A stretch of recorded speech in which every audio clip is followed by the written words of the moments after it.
नमस्कार। मनोविज्ञान की आज की क्लास में हम जानेंगे कि भारत में मनोविज्ञान का उदय कैसे हुआ, अर्थात भारत में मनोविज्ञान विषय का प्रारंभ किस प्रकार से हुआ और साथ ही भारत में मनोविज्ञान के विकास से जुड़ी हुई महत्वपूर्ण घटनाओं पर भी हम चर्चा करेंगे। तो सबसे पहले हम जानने का प्रयास करते हैं, हम जानते हैं कि भारत में मनोविज्ञान का उदय किस प्रकार से हुआ। भारत में यदि हम मनोविज्ञान विषय के इतिहास की बात करें, उदय की बात करें, तो इसका एक अपना इतिहास है। हालांकि इतिहास इसका बहुत ज़्यादा विशाल नहीं है, संक्षिप्त ही है, परंतु दिलचस्प है। पश्चिमी बंगाल में कलकत्ता विश्वविद्यालय में दर्शन शास्त्र विभाग में मनोविज्ञान को एक विषय के रूप में पहली बार सम्मिलित किया गया। 1905 में सर बोजेंद्रनाथ सील ने प्रयोगात्मक मनोविज्ञान का पाठ्यक्रम तैयार किया। तो सबसे पहली बार जो सिलेबस तैयार किया गया मनोविज्ञान का, वो तैयार किया गया 1905 में किसके द्वारा? सर बोजेंद्रनाथ सील के द्वारा। साथ ही मनोविज्ञान की प्रयोगशाला की भी स्थापना की गई, परंतु उसकी लोकप्रियता कुछ कारणों से बहुत सीमित रह गई। इसके 11 साल बाद अर्थात 1916 में कलकत्ता विश्वविद्यालय में पहला मनोविज्ञान विभाग स्थापित हुआ, जो प्रोफेसर एन सेन गुप्ता थे, वो इस विभाग के अध्यक्ष बने। उस समय में प्रोफेसर एन सेन गुप्ता इसलिए काफ़ी चर्चा का विषय रहे और वो मनोविज्ञान विभाग के पहले अध्यक्ष बने। इन्होंने अपनी पीएचडी हार्वर्ड विश्वविद्यालय से ह्यूगो मुंस्टरबर्ग के साथ किया था। मुंस्टरबर्ग विल्हेम वुंट के शिष्य थे। प्रोफेसर एन सेन गुप्ता के बाद प्रोफेसर गिरीन्द्र शेखर बोस ने 1922 में मनोविज्ञान विभाग के अध्यक्ष का पद संभाला और ये जो प्रोफेसर गिरीन्द्र शेखर बोस थे, इनका सिगमंड फ्राइड के साथ में काफ़ी अच्छे संबंध थे। प्रोफेसर बोस सबसे पहले भारतीय मनोवैज्ञानिक थे जिन्हें मनोविज्ञान में पीएचडी की उपाधि मिली थी। इन्होंने इंडियन साइकोएनालिटिक सोसाइटी की स्थापना की, जिसे 1924 में इंटरनेशनल साइकोएनालिटिक सोसाइटी से एफिलिएशन प्राप्त हुआ। ये उससे संबंधित हो गई, किससे? इंटरनेशनल साइकोएनालिटिक सोसाइटी से। 1924 में ही इंडियन साइकोलॉजिकल एसोसिएशन की स्थापना की गई, जिसे हम आईपीए के नाम से आजकल जानते हैं, शॉर्ट में इंडियन साइकोलॉजिकल एसोसिएशन। 1925 में इसी एसोसिएशन के द्वारा एक जर्नल प्रकाशित किया गया जिसका नाम इंडियन जर्नल ऑफ साइकोलॉजी रखा गया। 1938 में कलकत्ता विश्वविद्यालय में मनोविज्ञान विभाग में एक एप्लाइड साइकोलॉजी की शाखा भी खोली गई। तो एप्लाइड साइकोलॉजी का भारतवर्ष में एक तरह से देखा जाए तो जन्म कब हुआ? 1938 में हुआ और साइंस कांग्रेस में यूंग, मेयर्स तथा स्पीयरमैन जैसे विश्व प्रसिद्ध मनोवैज्ञानिकों का बुलावा भी गया। कलकत्ता विश्वविद्यालय द्वारा यूंग को ऑनरेरी डिग्री भी प्रदान की गई। किसको? यूंग को। तो कलकत्ता विश्वविद्यालय ने यूंग को ऑनरेरी डिग्री भी प्रदान की और इस प्रकार से मनोविज्ञान की जो नींव थी वो पड़ी और धीमे धीमे विकास के सोपानों को चढ़ते हुए मनोविज्ञान की ये जो स्थिति है वो वर्तमान में पहुंची है। तो इस तरह से अगर देखा जाए तो हम ये कह सकते हैं कि आज मनोविज्ञान जो है बहुत सारे क्षेत्रों में अपने शोध कार्यों से, अपने कार्यों से बहुत अधिक ऊंचाइयों तक पहुंचा हुआ है। तो इस तरह से अगर देखा जाए तो मनोविज्ञान को ये ऊंचाइयां, ये सोपान इस आधार पर प्राप्त हुए कि विश्वविद्यालय में जो शुरुआत हुई थी मनोविज्ञान की, उस विश्वविद्यालय के प्रांगण से हट करके मनोविज्ञान अन्य अनेकों संस्थानों तक पहुंच गया, जैसे management institutions, institutions of education, defence services, इन सभी में मनोविज्ञान बहुत अधिक लोकप्रिय हुआ और भारतीय मनोवैज्ञानिकों की सक्रियता इसमें बहुत अधिक रही। भारत में मनोविज्ञान में से संबंधित महत्वपूर्ण घटनाओं को मैंने यहाँ आपके सम्मुख रखा है कि मनोविज्ञान की प्रमुख घटनाएं कौन कौन सी घटित हुई हैं। ये सभी घटनाएं यदि हम ध्यान से देखें तो ये हमारे लिए गौरव का विषय बनती हैं, क्योंकि आज हम जिस मुकाम पर पहुँचे हैं उस मुकाम तक पहुंचाने के लिए ये घटनाएं जिनका वर्णन मैं आगे करने जा रही हूँ, ये एक तरह से माइलस्टोन के रूप में हैं और इन्हीं माइलस्टोन्स के आधार पर, माइलस्टोन्स को पार करते हुए मनोविज्ञान वर्तमान स्थिति में पहुंचा है। तो यहाँ अगर आप देखें तो मैंने आपके लिए कुछ मनोविज्ञान की प्रमुख घटनाएं यहाँ पर संकलित की हैं, जिससे कि आप मनोविज्ञान के विकास के विषय में जान सकें और भारतवर्ष में विकास कैसे हुआ इसके विषय में जान सकें। तो भारतवर्ष के में मनोविज्ञान के विकास से संबंधित जो प्रमुख घटनाएं हैं उन्हें मैंने यहाँ आपके लिए सारणीबद्ध किया है। पहली घटना है 1905 में, जो मैंने शुरू में बताया कि सर भोजेंद्रनाथ सील द्वारा प्रयोगात्मक मनोविज्ञान का पाठ्यक्रम तैयार किया गया, एक्सपेरिमेंटल साइकोलॉजी का सिलेबस तैयार किया गया तथा एक मनोवैज्ञानिक प्रयोगशाला की स्थापना भी की गई। हालांकि उस लैब उस समय बहुत छोटी सी थी क्योंकि प्रारंभिक स्तर पर थी, लेकिन मनोविज्ञान के पाठ्यक्रम को तैयार किया जाना और मनोविज्ञान की प्रयोगशाला का स्थापित होना अपने आप में एक महत्वपूर्ण घटना थी। 1916 में कलकत्ता विश्वविद्यालय में मनोविज्ञान का सबसे पहला विभाग स्थापित किया गया। प्रोफेसर NN सेनगुप्ता की अध्यक्षता में इसकी स्थापना की गई। तत्पश्चात 1921 में गिरीन्द्र शेखर बोस द्वारा प्रसिद्ध पुस्तक कंसेप्ट ऑफ रिप्रेशन प्रकाशित हुई। इस पुस्तक की प्रशंसा सिगमंड फ्राइड ने भी उस समय की थी और उन्होंने कहा था कि एक महत्वपूर्ण पुस्तक के रूप में उभर कर सामने आई है। 1922 में इंडियन साइंस कांग्रेस एसोसिएशन में मनोविज्ञान को सम्मिलित किया गया। इंडियन साइंस कांग्रेस एसोसिएशन में किसी भी विषय को शामिल किया जाना बहुत अधिक गौरव की बात है और ये गौरव मनोविज्ञान को 1922 में मिला जब उसे इंडियन साइंस कांग्रेस एसोसिएशन में मनोविज्ञान को सम्मिलित किया गया।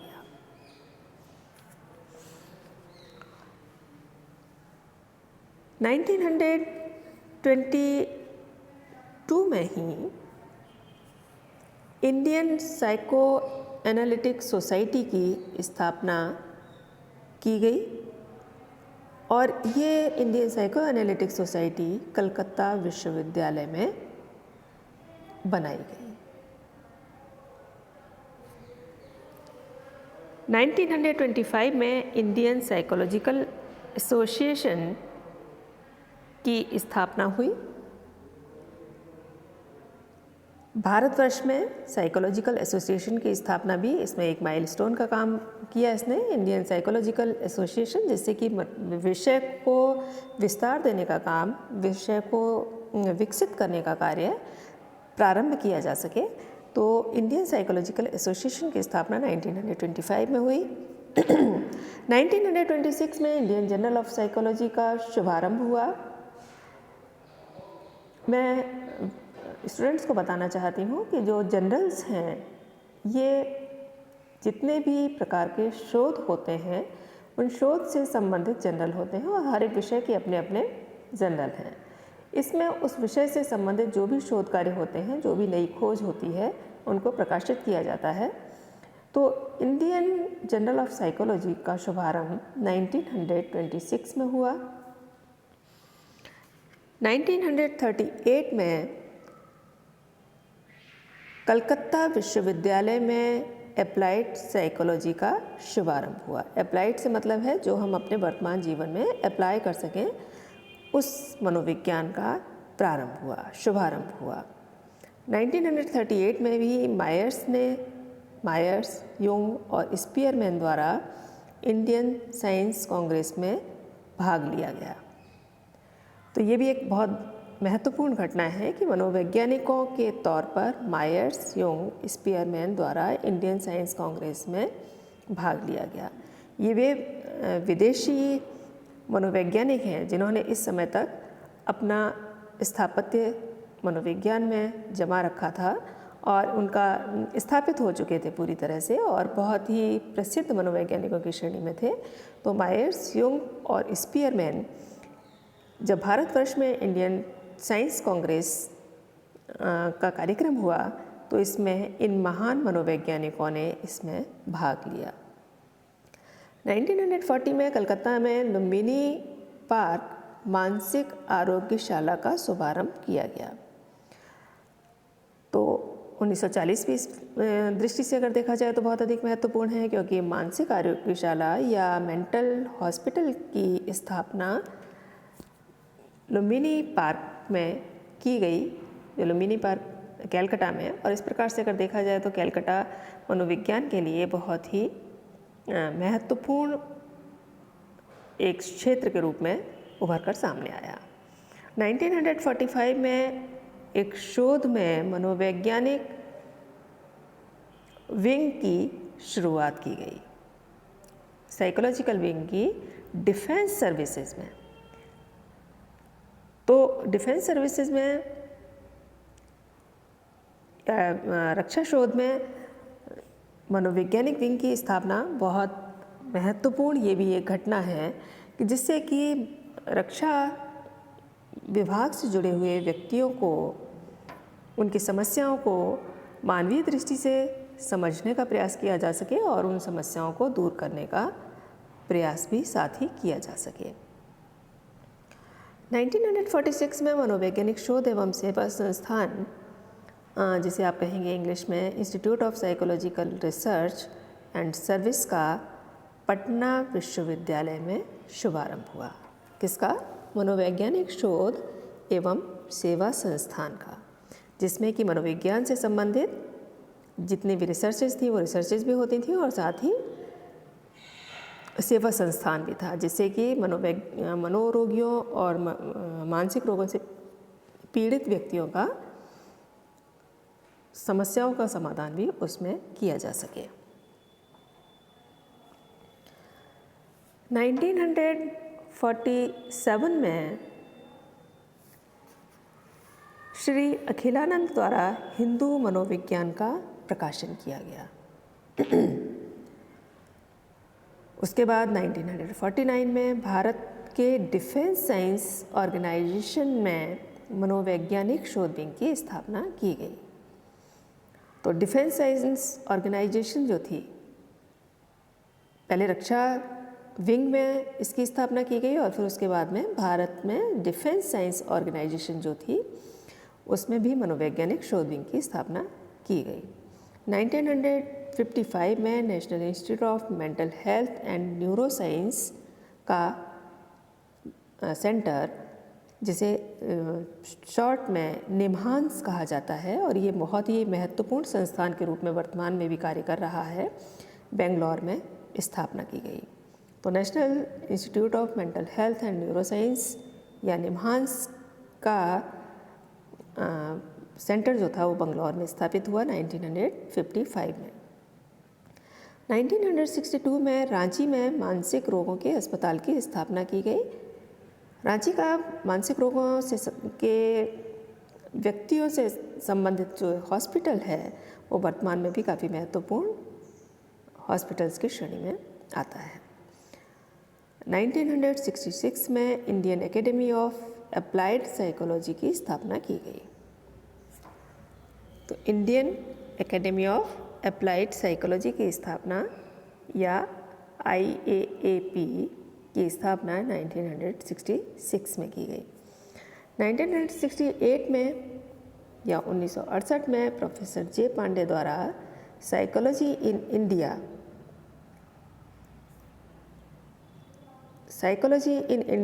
3 जिल्द में संपादित एवं प्रकाशित की गई। इसके 3 वॉल्यूम्स साइकोलॉजी इन इंडिया, इसके 3 वॉल्यूम्स 3 वॉल्यूम मतलब 3 पुस्तकें संपादित हुई और प्रकाशित भी हुई।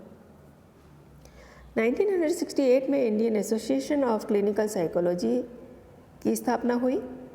क्लिनिकल साइकोलॉजी वो साइकोलॉजी है जो कि मानसिक रोगों का इलाज करती है और निदान से संबंधित है। तो Indian association of clinical psychology की स्थापना 1968 में हुई। 1969 में प्रोफेसर दुर्गानंद सिन्हा द्वारा लिखित पुस्तक इंडियन विलेजेस इन ट्रांजिशन पुस्तक का प्रकाशन हुआ। प्रोफेसर दुर्गानंद सिन्हा का नाम भी मनोविज्ञान में एक बहुत ही महत्वपूर्ण नाम है।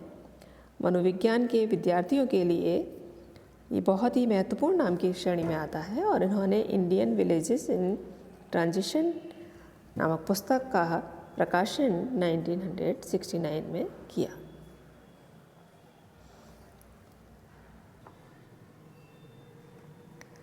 (1972) में भारत में मनोविज्ञान में पहला सर्वे शोध प्रकाशित हुआ। सर्वे शोध से मतलब है जिसमें कि लोगों का सर्वे किया गया और सर्वे के बाद में जो रिपोर्ट आई उस रिपोर्ट को प्रकाशित किया गया। तो भारत में सबसे पहला जो मनोवैज्ञानिक सर्वे शोध प्रकाशित हुआ वो 1972 में हुआ। उसके बाद 1968 में प्रोफेसर जे पांडे द्वारा साइकोलॉजी इन इंडिया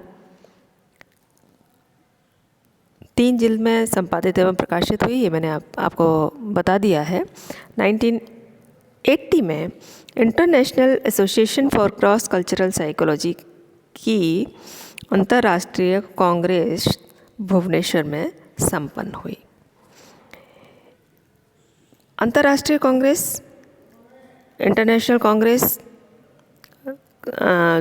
जो है उसमें विभिन्न प्रकार के शोध संबंधी पत्र पढ़े जाते हैं और देश विदेश के जो मनोवैज्ञानिक हैं वो उससे संबंधित जो भी शोध कार्य हैं उनको वहाँ उनका प्रस्तुतिकरण करते हैं। तो international association for cross cultural psychology की अंतर्राष्ट्रीय कांग्रेस भुवनेश्वर में 1980 में हुई। उसके बाद में 1980 और 81 में भारत में किए गए मनोवैज्ञानिक शोधों का दूसरा सर्वे जिसे प्रोफेसर उदय पारीख ने संपादित किया था प्रकाशित किया गया। 1982 में DRDO दिल्ली के साइकोलॉजिकल रिसर्च विंग DRDO का जो रिसर्च विंग था उसको एक संपूर्ण संस्थान बनाकर उसका नाम defence institute of psychological research रखा गया। तो ये DRDO से इसका नाम बदल करके क्या रखा गया, DIPR defence institute of psychological research.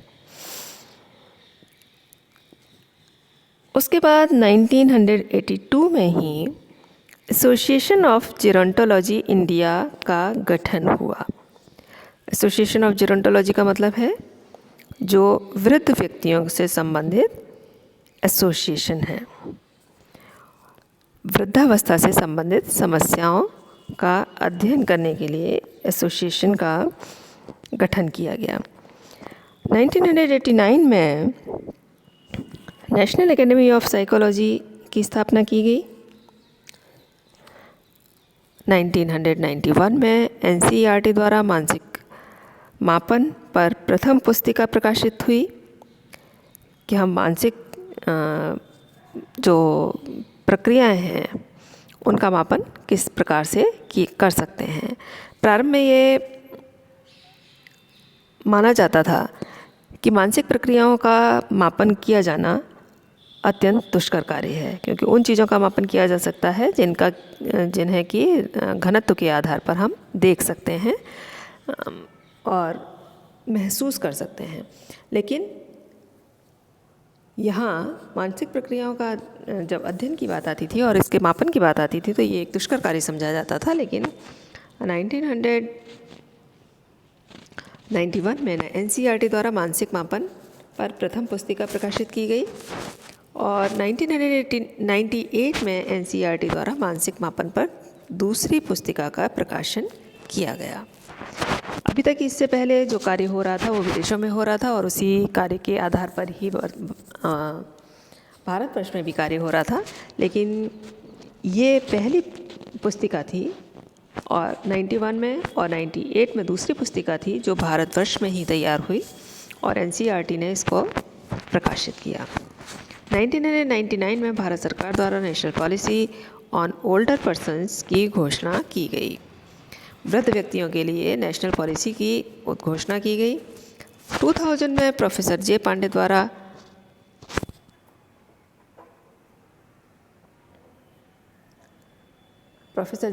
द्वारा साइकोलॉजी इन इंडिया रिविजिटेड 3 जिल्द में संपादित एवं प्रकाशित की गई। 3 जिल्द से मतलब है 3 बुक थी, इसकी 3 वॉल्यूम्स थे।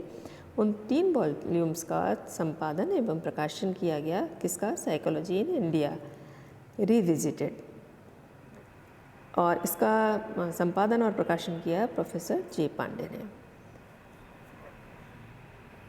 2005 में आर्थिक व्यवहार में द्वंद्व तथा सहयोग, कॉन्फ्लिक्ट्स एंड कोऑपरेशन का बोध के लिए क्रीड़ा सिद्धांत के उपयोग से संबंधित कार्य के लिए थॉमस शेलिंग को नोबेल पुरस्कार से सम्मानित किया गया। तो थॉमस शेलिंग को इनके कार्य के लिए नोबेल पुरस्कार नवाजा गया 2005 में। उसके बाद 2009 से 11 तक प्रोफेसर गिरीश्वर मिश्रा द्वारा साइकोलॉजी इन इंडिया के 4 वॉल्यूम्स का संपादन एवं प्रकाशन किया गया। तो इस तरह से ये घटनाएं मुख्य घटनाओं के रूप में, माइलस्टोन के रूप में मनोविज्ञान में काउंट की जाती हैं। इन घटनाओं की चर्चा मैंने आपके सामने की और इन सभी विकास क्रम से गुजरता हुआ मनोविज्ञान अपने वर्तमान स्वरूप में आज पहुंचा हुआ है। अब विद्यार्थियों के लिए ये सभी घटनाएं और हम सभी देशवासियों के लिए ये सभी घटनाएं बहुत ही गर्व का विषय हैं, जिनके विषय में आज मैंने आपसे चर्चा की है। Thank you.